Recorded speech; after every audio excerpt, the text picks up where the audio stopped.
I'm actually going to kill my video as I'm having a few hiccups this morning, but delighted to see so many of you here. And we hopefully have a great session in store for you. So today is our third knowledge nugget of 2023, and we have Stuart Laws, who is the Portfolio and Outreach Assistant Head and also our Chair of Ideas UK, sharing, I guess, the journey that the MOD have gone on to ensure innovation really lives within the organisation. However, before we go there, I know again we've got a couple of new individuals to Ideas UK on the line. So just to kind of share a little bit about our purpose at Ideas UK, which really is around these 4 E's: to enlighten, encouraging you to think beyond boundaries, to enhance your innovation programs, encouraging you to innovate now for a better future, to really support and empower you through providing support to further develop your organisational expertise. And we really do encourage you to share these knowledge nuggets as well, to kind of onward share within your organisation, and to engage, to really kind of connect, inspire, support you to deliver change and commitment to deliver success. So really delighted we've got so many on the line today. And just as a advance, I guess, plug, our next knowledge nugget actually will be on the 18th of April. And for those of us joining from the UAE and Saudi, in the UK, we'll have moved to British summertime. So while it's still 10 o'clock for us in the UK, for you guys, it's an hour earlier. So we do hope you will join us for that session.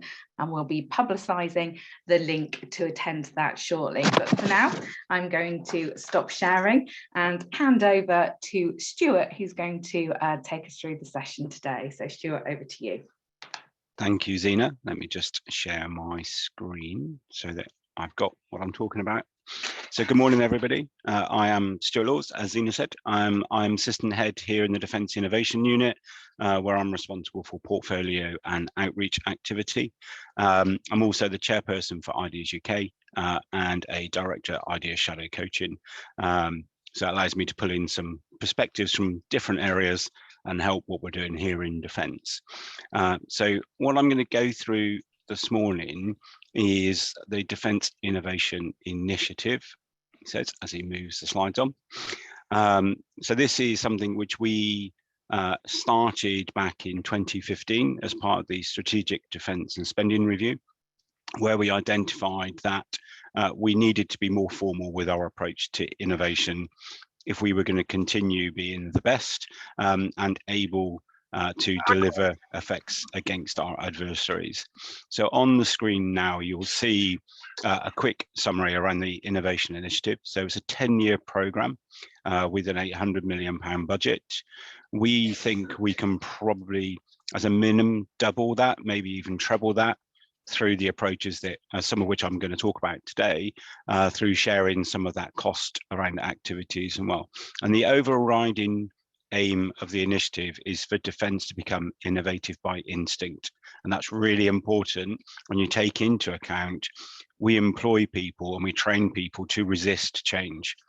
They are literally trained to do everything they can just to do what we've worked out as the best thing for them to do. With this initiative, we're then asking them to think freely and to challenge the status quo and to come up with new ways of doing stuff. So from a cultural point of view, it is a big challenge for defence in this journey that we are on. In order to bring everything together, we have the Defence Innovation Directorate. So this is a 2-star director who is responsible and accountable for all of the innovation activity. And we sit within the military capability part of head office. And as I said, we are here to embed that culture of innovation. We are looking to provide the coherence to a really complicated organisation, and you'll get a glimpse of that in a moment of how complicated it can be. We are here from the centre in order to identify the barriers and challenges and to help the innovation teams and our industry partners overcome and address those barriers and challenges, and also to look at how we can embed that strategic and systematic approach to innovation alongside everything else we do. So we work really closely with the R&D, so research and development, part of the science and technology bit of defence. We work with DSTL, part of the directorate's structure sits within DSTL as well. And it's all there designed to be bringing everything together as we sort of progress through our journey, which we put out for 10 years, but I think we all know it's going to be more than 10 years because innovation never stops.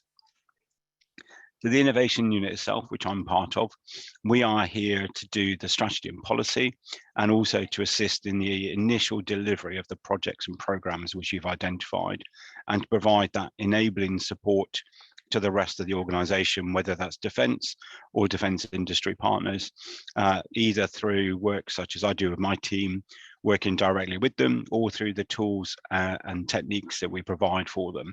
And I'm going to touch on some of those as we go through this presentation this morning. So we also have a comms expert. So we do a lot of our internal comms, and Justine is our current comms person. She's sillily busy is probably the best way of putting it. There is always something for Justine to pull together from a comms point of view. We have the Innovation Fund, which I mentioned just now. So it's £800 million over the 10 years of the initiative. We work through partnering agreements and co-funding models. So we actually have about £2 billion at the moment over the 10-year period as we look forward to what we're going to be invested in with our partners. So we have the Innovation Fund manager here in the team who is responsible for looking after that fund, working out who's spending what, where we might need to retire projects early in order to free money up to go elsewhere because those projects weren't delivering what was expected. We also look after the Defence Innovation Advisory Panel. So this is a group of individuals from industry and academia who are viewed as exemplars for innovation. They give up some of their time to defence throughout the year, and they will help us tackle some particular problems. They provide mentoring to the senior leadership team, and they come in and support some of our innovation events as well. So the names that you may recognise that we've had on that panel previously, we've had Ron Dennis from McLaren, who was the chair for a while when we first set it up. And we've had Tim Peakes on there as well, who is probably the most famous British astronaut that we have. And then there are other individuals in that panel of that type of calibre. We do a lot of senior leadership here within main building, so head office, which is mostly through our location. So we are alongside the defence ministers, most of the defence board, and our links here then give us links out to frontline commands and everything else across defence and into industry. If it gets noisy behind me, I'm in the office today, so I do apologise. We're also looking at enabling the exploitation of innovation from industry from a cross-sector approach, and I'm going to cover that in a little bit more detail in a moment. So I've mentioned the Defence and Security Accelerator, or DASA, as some of you may know it, alongside it. This is the other part of the directorate. So DASA are there to engage directly with academia and industry. So their reason for being is to find exploitable innovation. So the entire TRL spectrum is where they're interested in. We run an open call, which is where any business can come to us and go, we've got a product we think will solve a defence problem. What do you think about it? So the DASA team will then look at all those proposals. They will work with a DSTL expert and a military expert in order to assess whether it's something we are already doing, something we've already looked at, or whether it's something we would like to know a bit more about. We have a pot of money allocated specifically to those calls in order to do some defence-themed assessment and experimentation with those proposals. We also do themed calls through DASA. So this is where the frontline commands, so the Navy, the Army, the Air Force, and Space Commands now, and also Strategic Command, who bring all of those together when we go on operations, can go to DASA with a problem statement, and DASA will run that as a themed competition facing industry and academia. They have a network of innovators who are drawn from across the UK, who've engaged with us already and have said they're willing to help with future challenges. We provide mentoring and finance services to companies, particularly SMEs. So if you're a small or medium-sized company and you're not quite sure how you're going to grow your position in the marketplace, the DASA team can help with that once you come on board with us. We've also just created a first customer fund. So defence and the public sector in general are really uncomfortable being the first customer, particularly of a small company where you can't see its longevity and how they behave, how they are in the marketplace, if they're likely to survive over a couple of years. So generally, that means that a new company is unlikely to get a contract from us. What we've done is we've created the first customer fund, and we accept the risk that some companies will fail even if we are a customer for them. And that first customer fund is treated slightly different from a commercial point of view, but also provides links into that mentoring and financial services. So we then become a trusted partner for them, help them grow the business, understand their business, what they need to take their business up to the next level, and introduce them to things like the Battlelab, which I will again touch on in a few minutes as well. So all of those things are all coordinated by the DASA team as part of our accelerator approach. So I mentioned defence is quite a complex organisation. So this is just the innovation aspect of defence on this picture here, which the guys at Ploughshare have pulled together as a starter for 10. Things have already changed, so we're going to be doing version 2 shortly, and there are a few things which were missed off on here. But if you look at this picture, you can see here that we've got the MOD head office team here in the centre, and then from that we've got Ploughshare. So Ploughshare is how we trade our intellectual property rights. So we can either do it under license on a gain share agreement, or we can create new companies to deliver products into the marketplace. You've got strategic command. Anybody who's engaged with them will probably engage through the J-Hub. So they're a bunch of innovation scouts looking for new things of interest that we can bring into service really, really quickly. We've got DE&S, which is a defence equipment and supplies team down in Bristol at Abbey Wood. They're responsible for the long-term delivery of equipment and supplies into defence, and they will respond to the frontline commands requests for equipment and platforms and everything else. They'll spin up a project team, and then they will deliver that equipment or platform through its life until we dispose of it at some point in the future. You've then got DSTL. I'm not going to go into too much detail on DSTL because I think most people are sort of aware vaguely of what DSTL do. But if you see me at one of our ideasUK conferences and you want to know a bit more about DSTL, feel free just to grab me during a coffee break and we can talk about DSTL and what they do. Alongside those, also in the vagaries is the AWE, so the Atomic Weapon Establishment. They're part of defence. We've got an innovation team and hub within them. You've also got the likes of the UK Hydrographic Office and the Ordnance Survey organisations. They are part of the defence network and they sit alongside everything there as well. We've got the Defence Nuclear Organisation, so we're responsible for the safety of all the nuclear plants and systems where nuclear power is used from a UK defence perspective. So we have a whole organised part of the organisation which is responsible for the governance, the assurance, the ways of working, and they work alongside the nuclear industry here in the UK on that one. And then you've got the Navy, the Air Force and the Army, which everyone automatically thinks about when you talk about defence. They have their own innovation teams who are very focused on their priorities and what they need to do, and we support all of them from here in the centre as well. And then there are a number of tools and techniques which we use across the board with them and our industry partners as well. There's one team who aren't on here which are essential to the cross-sector things, which I'm going to talk about, which is a UK Defence Solutions Centre. So they're not really part of defence, but we have defence people seconded into that organisation, and defence industry company second people in there as well. So we sort of create this pseudo independent group who operate in the pre-commitment from a commercial point of view, so the pre-tender space, when we're looking particularly at innovation challenges as well. So that's sort of the innovation landscape that we work in within defence, which is quite challenging at times and can appear to be really, really complicated until you're working on a particular project, and then you see actually you only work with one or two of these teams on any one given project unless you're really unlucky which is generally my day job. So the overall 10-year plan is sort of summarized on this slide, in that these are the key things that we figured we needed to do over that 10-year period of time. So we started off back in 2015, 2016, just to establish that sort of formalized approach to innovation, noting that defence has been innovating since defence become a concept for us. And if you look back over the last 100 years or so, you will see a lot of the technology and a lot of things that we take for granted on our day-to-day lives actually came from military innovations. It could be something as benign as a pair of Wellington boots, or it could be the mobile phone in your pocket.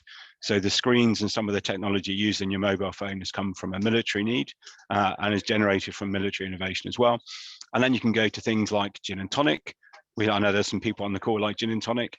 That was a military innovation. It was a way of dealing with potential illnesses when we were overseas. And also snooker. For those of you who get bored watching snooker, snooker is a military game which was invented in a military mess. So all of these things sort of come in from, you can draw a lot of different things from what's come from the military. So at the beginning of all of this, we had to find a way of bringing all of this good approach stuff and things that we already had in our DNA, as it were. Even though we're resistant to change, we're still really good with the ideas. How do we bring that all together in a coherent way that meant that we could then work towards this shared vision within a 10-year period of time? So we created the fund. We enabled the creation of the frontline command hubs, although to be fair, some of them got the march on head office because they moved quicker than we did in response to the strategic defence and spending review back in 2015. We created the innovation unit. We established a 2-star lead for innovation. We created the innovation advisory panel, which we did plagiarize from the Americans. So the Americans have their own innovation advisory panel as well. And we do work quite closely with them and do a lot of exchange stuff, particularly around thought leadership.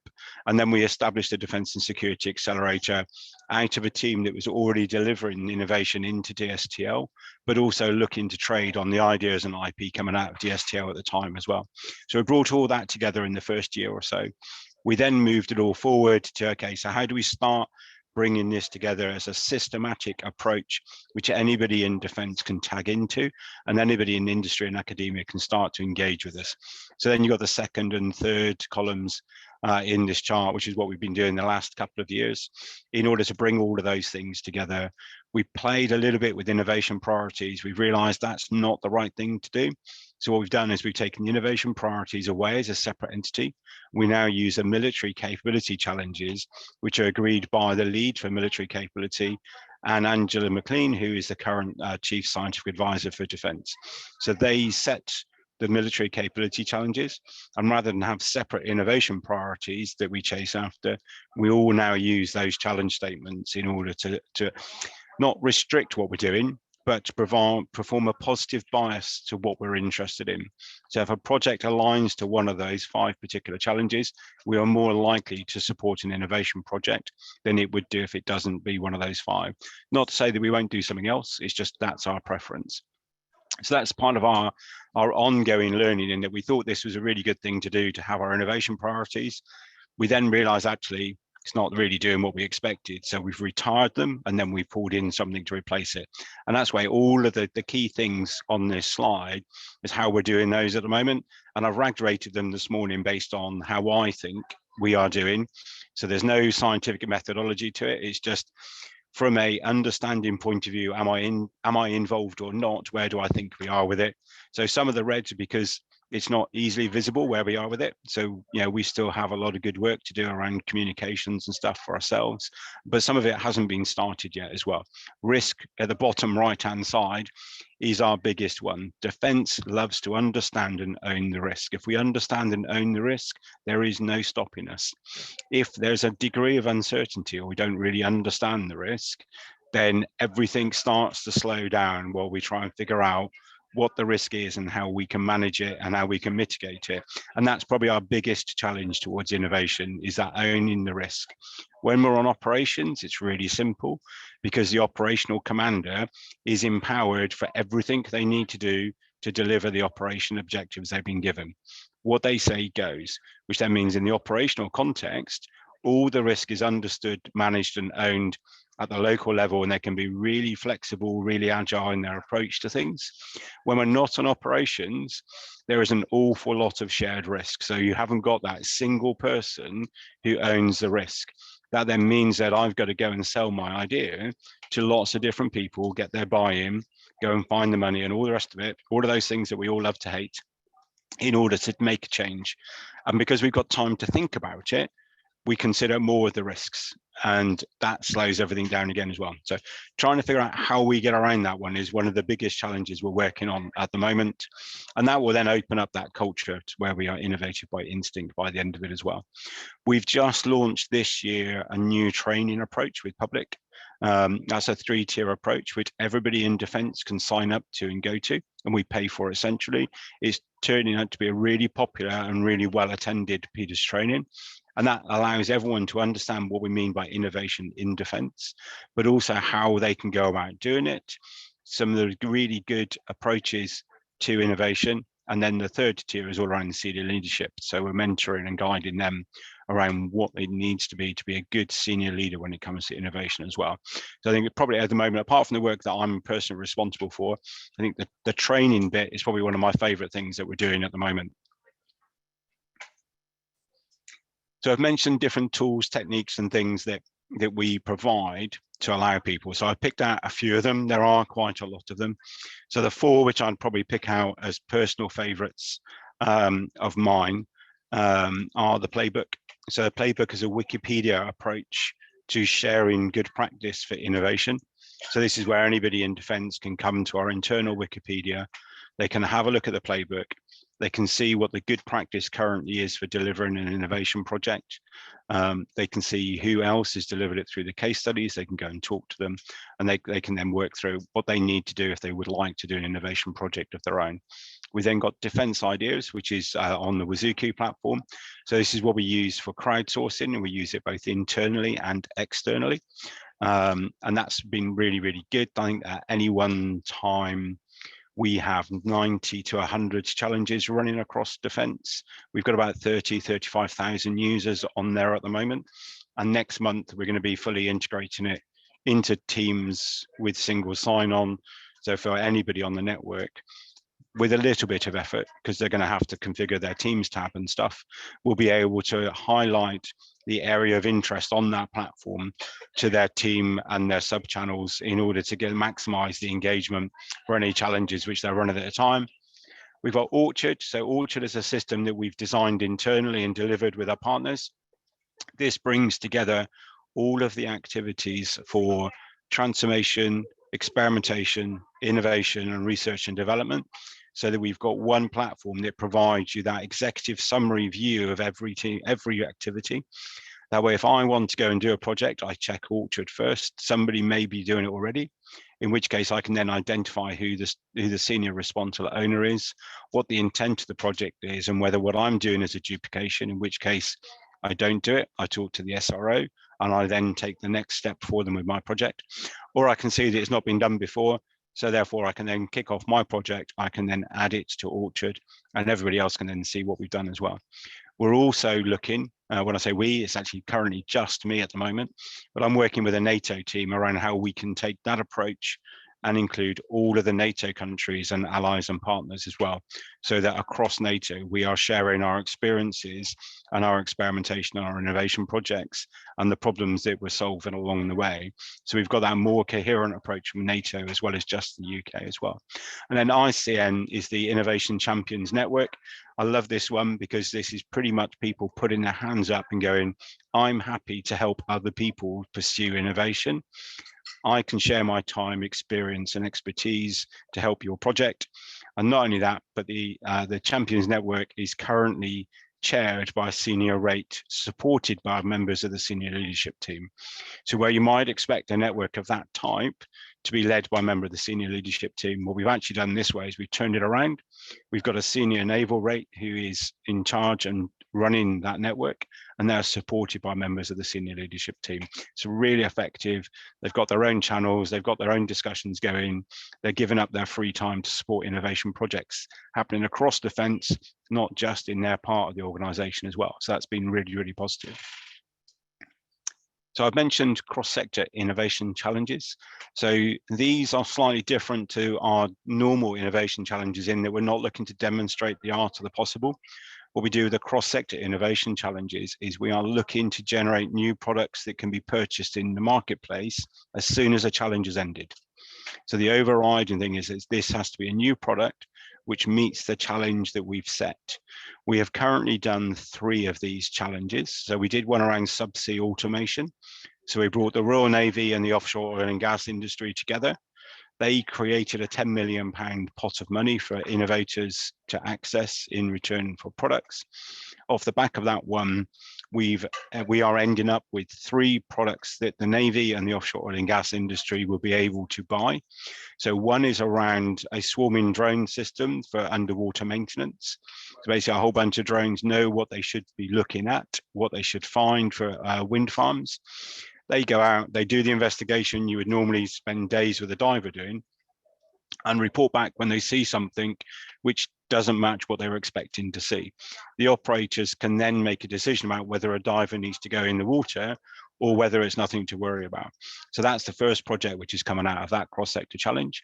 The other one is around a data analysis, capture analysis.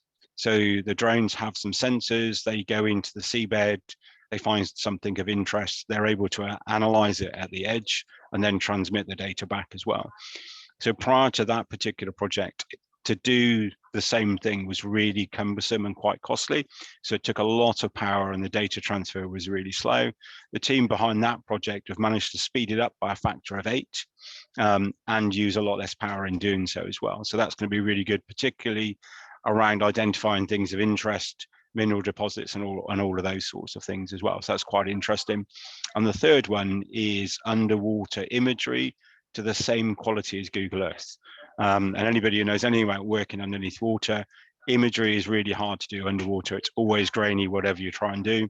But this team have managed to get the Google Earth quality imagery underwater being transmitted back to base station as well. So that was the first challenge we did. The second challenge is probably more impressive because we didn't do things. So the second challenge was around empowering defence. So how do we move the military away from fossil fuels? So one of the things which we did on that was around electrifying the battlefield, which is how do we get the army to use electric vehicles on non-petrol diesel vehicles? The army gave us a wish list. They gave us their objectives, what they were trying to do. We scoped to the challenge, we looked to deliver the challenge and then went, hold on a sec, there's nothing to do here. Industry is already doing these things and they're already available to buy. So we went back to Army, we upset them a little bit by saying you can't have your innovation challenge, but we have found these 45 companies who are already manufacturing the things which allow you to do things you'd like to do. They've agreed to become part of an advisory group for you.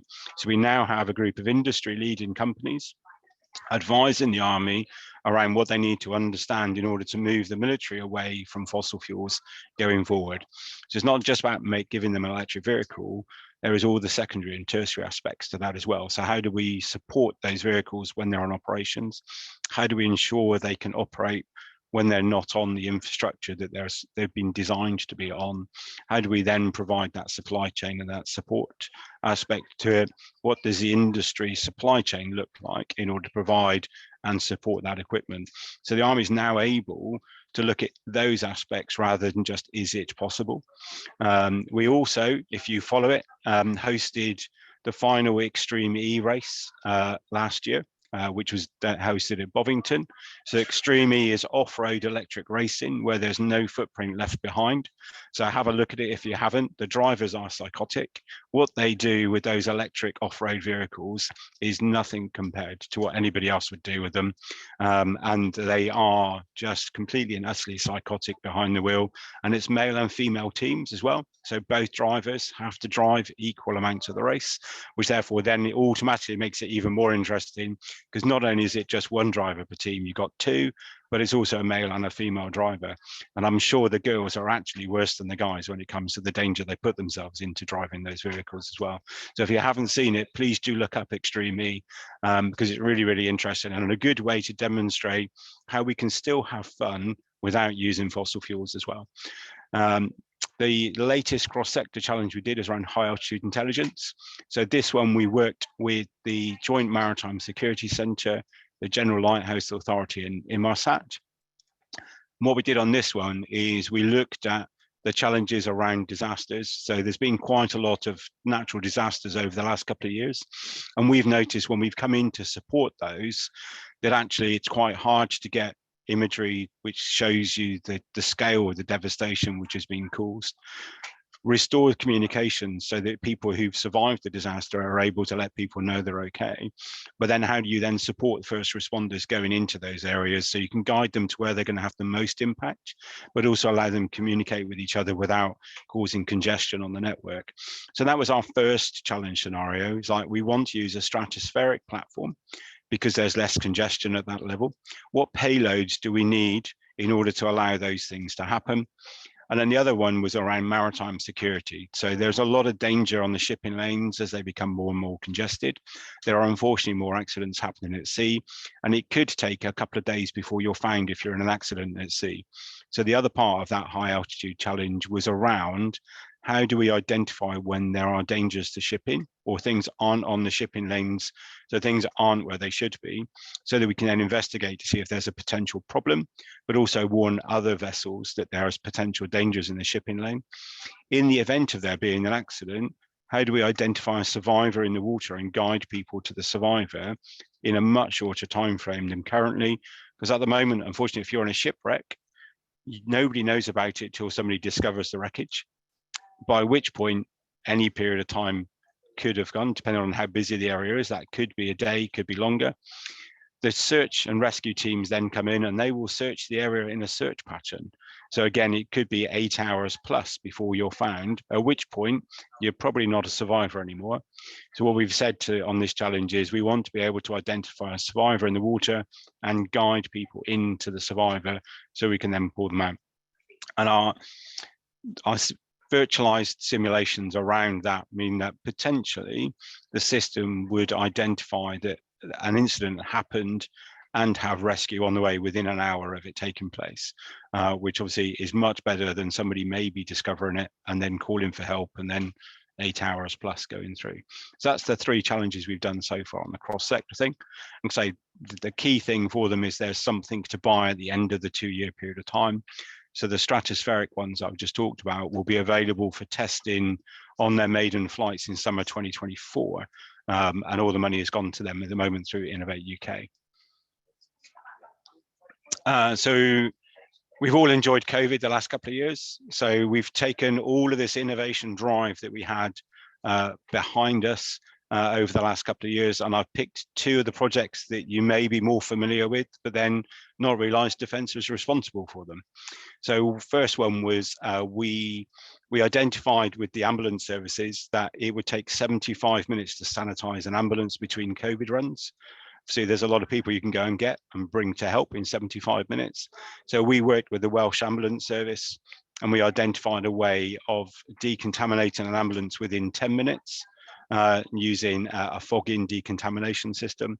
So obviously that then rolled out across all the various ambulance services and increased the number of ambulances available. We also proved that the rapid flow tests that everyone was using to get back to work and go and socialise and rest of it did what they said on the tin. So we put a challenge out through DASA around that one. The companies all came back to us with this is how it works.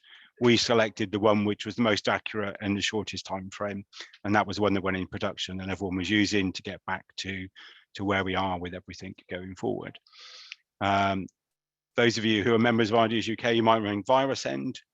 So VirusEnd was a winner in 2021 or 2, I don't remember. But that was an idea that an army officer had while he was at home during COVID lockdown with his neighbour. We took that idea, we productized it, we released it into the market within 12 weeks.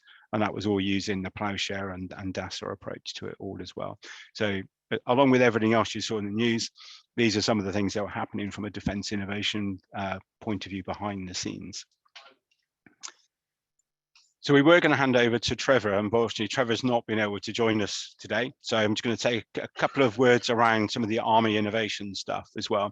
So there are 3 key pillars which Army are pursuing around innovation at the moment. So that's around adaptation, risk taking and seizing opportunities.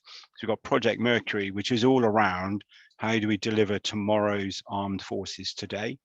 So that's looking at how do we do it without fossil fuels, what's the integrated force look like, how can we bring new things we didn't know about into our doctrine and ability to use, provide that multi sort of domain infrastructure, but then work effectively with our NATO allies as well. We've then got the Battle Lab. I'm going to talk a little bit more about the Battle Lab in a moment after a short video that Zena's going to show us. And then they use defense ideas to crowdsource, not only for ideas, but for opportunities. So the Chief of Field Army has an ongoing challenge, and he will give any unit £15,000, £5,000 a month over 3 months to deliver an innovation project, which they successfully pitch via the platform. They also use the platform to upskill people. So we've identified a number of areas where we need upskilling, and people sign up on the platform to say they're going to go and do a course. They then show their results of the test for the course, and they then get given projects which need those new skills for them to solve as well as we go forward with it as well.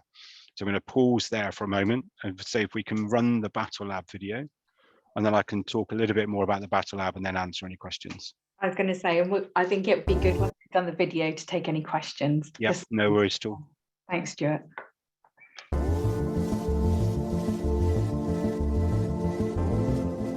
Welcome to the Defence Battlelab, a space to collaborate, ideate and co-create alongside defence.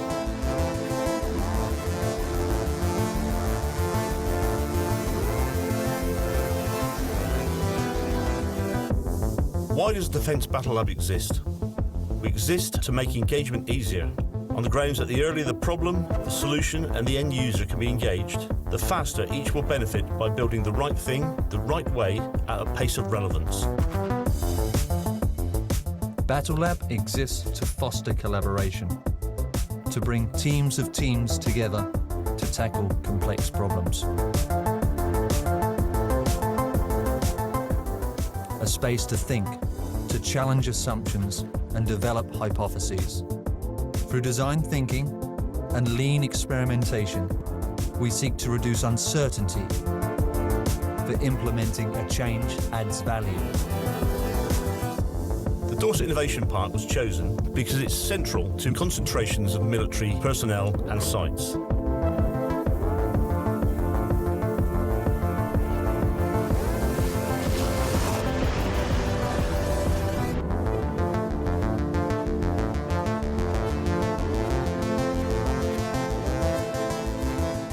It exists within an hour and a half of the HM Naval Base in Portsmouth and Naval Headquarters, an hour and a half from the Army Headquarters in Andover. It's within an hour of Yeovilton and the air station, and it's close to the sea. The Battle Lab also has a 5G network that is being extended from Blandford in the north to Lulworth Ranges and Lulworth Cove in the south.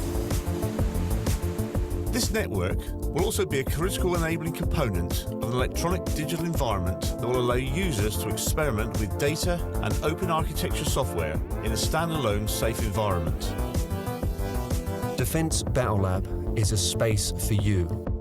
It's a space for defence end users to connect with industry and for industry to connect with defence, to ideate and collaborate alongside one another for mutual benefit. Ultimately, the question is, how will you make Battlelab work for you?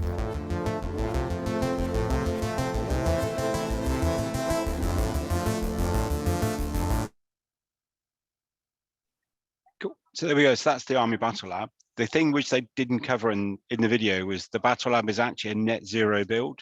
So it's our first completely net zero build as well. So you've got a workshop there, which is big enough to build pretty much anything you'd like to prototype. You've then got the Battle Lab building itself, which is some offices, some shared workspace and a conference center and some meeting rooms. And it's a really well located, as you probably noticed there, which allows us to then go and experiment with whatever we need to. The local ranges are cleared for everything we might want to use, both from a land and an air point of view. And then you've got the coast just a short hop away as well, which allows you to do some maritime stuff off the back of it as well. So definitely a really good internal project, which impacts on industry as well, and allows us for the first time to properly bring defence and industry together in an environment that they can both trust. And at that point, Zina, I'll open up for questions because we've got about 20 minutes left. I was going to say, because we've already got quite a few questions actually. So the first one, how does this, or what does the senior leadership program look like? Because you spoke a bit about the training and the upskilling of the senior leadership team. Yeah, so it's varied is the simple. So everybody who gets to what we term as a 1-star level, so that's sort of deputy director for most organizations, maybe a director level, they spend some time at Shrivenham, which is where we do most of our training, on a course designed for them to become a senior leader. We have half a day of that course to introduce them to innovation. So one of the team here, normally one of my team or myself, will go down and we will talk to them around the importance of innovation, what innovation means, the fact that if we have to retire an innovation project early, that's not a failure, because we've normally retired it because we figured out we're not going to achieve what we expected, or it's not possible to achieve what we expected. So we take that learning in order to inform the next project around that outcome tree, as it were. So that's the first real experience as a senior leader they get to it. But then we also use the advisory panel. So we deliberately allow them contact with industry, particularly well-known innovation leaders in industry. They get to spend time with them. There's a mentoring agreement there in place as well. But there's also, we then have this training package from Public, which we've just brought in this year as well. And the top tier of that is specifically aimed at senior leaders in what they need to understand to enable and support innovation within their teams. And then as an innovation unit, we will spend time with the senior leaders as well around the types of projects we're doing, why they're important and what the benefits are expected to be. And it could be it's going to bring something completely new in defence. It could be that industry is already doing something, therefore we could look to partner with them. It could be as us champion a new partnership agreement. Or it could just be that we've identified things like we did with the Army. You know, that was a £5 million cost saving for Army. So they were going to spend £5 million pursuing a whole bunch of things around electrification. Whereas what we're able to do is work with their senior leadership team and show them that actually industry can just deliver this to you. We don't need to go and do a big thing to it. Thanks, Stuart. We've got a couple of questions now around security. So from Chris, he says that he likes the way that you knowledge share across things like Orchard. And I know that you kind of go out to broader networks as well now, external to the MOD. How do you make sure all of the good ideas and IP stays where it should and doesn't find its way into the wrong hands? So it's a challenge, it doesn't always go right, is the first thing to accept. But we do have a really good team of IP legal experts and qualified legal lawyers and experts for IP down in Bristol. And we work very closely with them, which allows us to do what we do as open as we can. So the crowdsourcing platform we use, where we create a challenge where we expect there to be IP generated, the first few steps of those challenges are hidden away from everybody, apart from the originator and those who need to help them, while we establish what steps need to be taken to protect the IP. What we do also do off the back of that is then that allows us to work on a one-to-one basis with our people where they have generated IP in order to recognise that properly. So anybody within defence, there is a myth that the Crown owns all of your thinking. That's not the case. What we do with the IP team is we work with our people to identify how much of the IP can be attributed to the Crown and how much of the IP is attributed to them as an individual. We will then support them and protect the IP. And if we need to patent things, we will also do the whole patent process for them and make sure they get the recognition. And there are times when the royalties will come to them as well. So we will do a one-to-one agreement with the individuals around royalties and things like that as well. And that's all woven into our innovation approach. Thanks, Stuart. And actually, there's another question from Selena, which I'm going to hold for a second and come back to Chris. So Chris, do you want to just unmute and ask the kind of follow-up question around developing suppliers, because it kind of links in? Yeah, thanks. That's really interesting, Stuart. Thank you. It's about the supplier development. I was really interested. Was it the First Suppliers Fund? Because that's quite a so tricky First one. Customer Fund. Yeah. First so Customer Fund.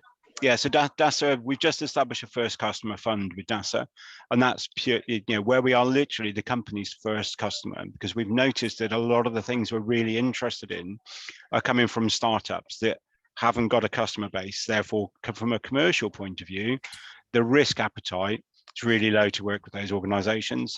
So what we've done is we set up the mentoring and finance support aspect within DASA. So we will basically guide them and mentor them to become a really good, successful business within the UK and provide all the support that they need to grow in that way. But then now we've got the first customer fund sat aside it. That means if they've got a product we're interested in and solves a defence problem, we now have a commercial route in order to become their first customer, where we accept the risk that they might go under. But we've worked with one company which actually has gone under twice while we've been a customer for them, but through the DASA mentoring and support thing, the company still managed to survive, and now they're delivering a product which has now got multiple companies who are customers. So therefore now their position in the marketplace is much more assured as a result of that.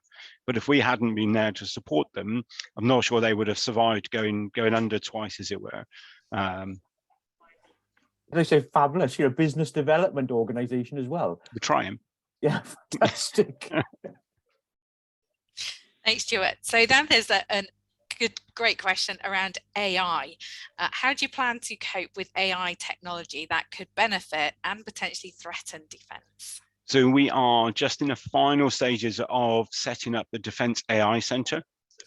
So they are looking at all of the AI opportunities, risks and benefits and how they apply to defence, not just as a threat as you see it, but also where the opportunities are, noting that defence traditionally has had 3 domains. So you've got the maritime, the air and the land domain. We've actually got 5 domains today that we operate in. So the other 2 being space and cyber. So AI definitely plays into the cyber aspect, and we've got our own cyber force as well here in the UK, and they are pretty good. There's a lot of things that could have gone wrong during COVID lockdown, which didn't because of that team, and they were working pretty much 24/7. Both, not only were we keeping the UK physically safe, but the cyber team were keeping the UK cyber safe as well during that time. Thanks, Stuart. Dr. Mohammed Al-Ali has asked a question. I don't know if you would like to unmute and ask Stuart your question. If not, we'll read it out. So it was a question around, are you taking into account the personal mastery, I guess, of leaders that would be when preparing kind of training and also their support, I guess, for innovation? Yeah, is it the way we approach training? I mean, innovation training for us is just another training package, and all of our training packages are bespoke to the individual. So we have a conversation with our managers around what our training requirements are, what we'd like to do, what we need to do. So all of my team, as an example, we have regular conversations around training. So I view my job is to get them ready for their next job, which will hopefully be on promotion. So all of my focus on training is around supporting that aspect to it. And their commitment to me as their line manager is to do the jobs they need doing today. Therefore, they need to identify the training that they need in order to be able to do that. So we have this 2-way agreement between me and the team, and that works everywhere in defence as well, in that, we're not only training you for now, but also tomorrow. And the innovation training sort of straddles that divide line between now and tomorrow, because if they don't understand how we're approaching innovation, then that vision we've got for defence being much more agile and effective and more innovative by instinct isn't going to happen. So. Thanks, Stuart.